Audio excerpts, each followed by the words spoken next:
Hello बच्चों, आपका स्वागत है हिंदी का जादू में। आज हम बसंत बुक का 3rd चैप्टर दीवानों की हस्ती पढ़ने जा रहे हैं।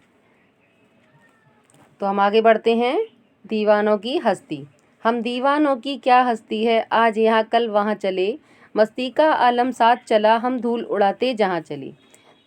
कहने का मतलब है कि दीवानों की हस्ती से कहने का मतलब है कि एक जो मदमस्त आदमी होता है तो उसे किसी से कुछ लेना देना नहीं होता है, सिर्फ अपनी मस्ती में मस्त रहता है, उसे बोलते हैं दीवाना।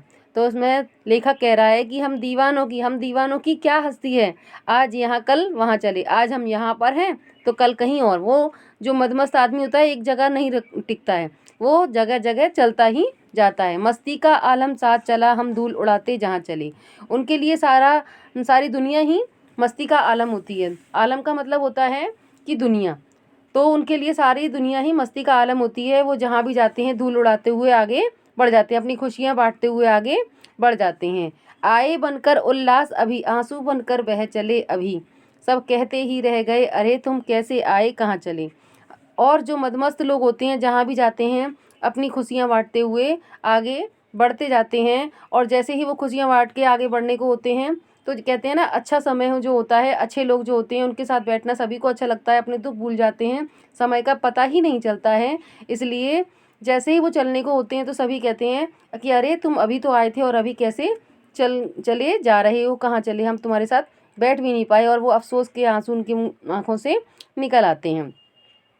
किस ओर चले यह मत पूछो, चलना है बस इसलिए चले, जग है उसका कुछ लिए चले, जग को अपना कुछ दिए चले। वो किस ओर जा रहे हैं ये मत पूछो, क्योंकि जो मदमस्त आदमी होता है उससे पूछना, वो बता ही नहीं सकता कि मैं कहाँ चला जा रहा हूँ, उसे खुद भी नहीं पता होता है।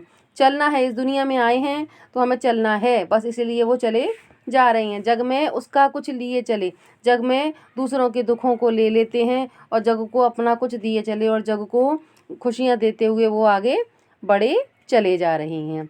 दो बात कहीं दो बात सुनी, कुछ हंसे और फिर कुछ रोए, छक्कर सुख दुख के घूंटों को हम सब भाव से पिए चले। हमने कहने का मतलब है कि लेखक कहना चाह रहा है कि दो बात कही दो बात सुनी। जो मदमस्त व्यक्ति होते हैं वो अपनी दो बातें कहते हैं, अपनी खुशियों के पल जो उनके साथ गुजारने होते हैं उन्हें खुशियाँ देते हैं, दो बात सुनते हैं, उनकी दो बातें सुनते भी हैं, जो उनके दुखों को सुनते हैं और खुशियाँ बांटते हैं।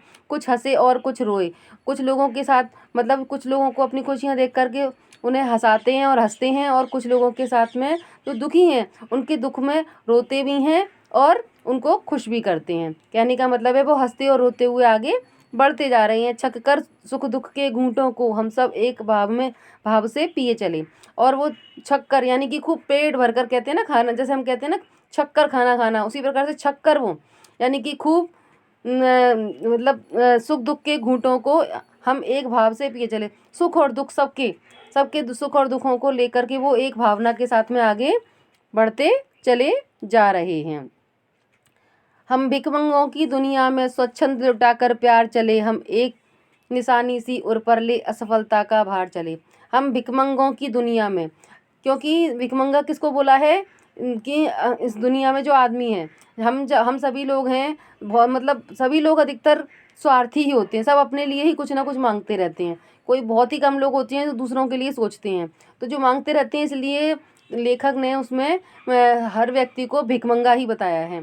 तो वो कह रहा है कि इस भिखमंगों की दुनिया में स्वच्छंद लुटाकर प्यार चले। वो मतलब स्वार्थी व्यक्ति की दुनिया में भी वो अपने स्वच्छंद यानी कि किसी से कुछ ना लेने वाला निस्वार्थ भावना से अपने प्यार को लुटाकर आगे बढ़े जा रहे हैं। हम एक निशानी सी उर पर ले असफलता का भार चले, और दूसरों के दुखों को हम अपने साथ ले लेते हैं और उनमें खुशियाँ उनको बांटते हुए वो आगे बढ़े चले जा रहे हैं। अब अपना और पराया क्या, आबाद रहे रुकने वाले, हम स्वयं बंधे थे और स्वयं हम अपने बंधन तोड़ चले।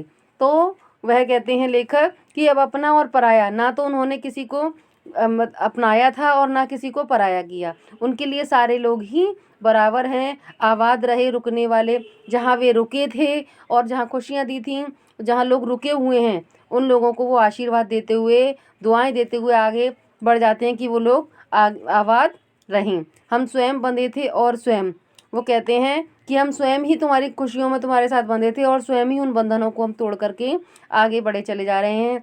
तो बढ़े चले जा रहे हैं। आप सभी लोगों को दुआएं देते हुए कि आप लोग आबाद रहो, खुश रहो। ये कविता लिखी है भगवती चरण वर्मा जी ने। तो ये कविता आपको समझ में आ ही गई होगी बच्चों। अगर आपको पसंद आई हो तो आप हमें लाइक और सब्सक्राइब करना ना भूलें। धन्यवाद।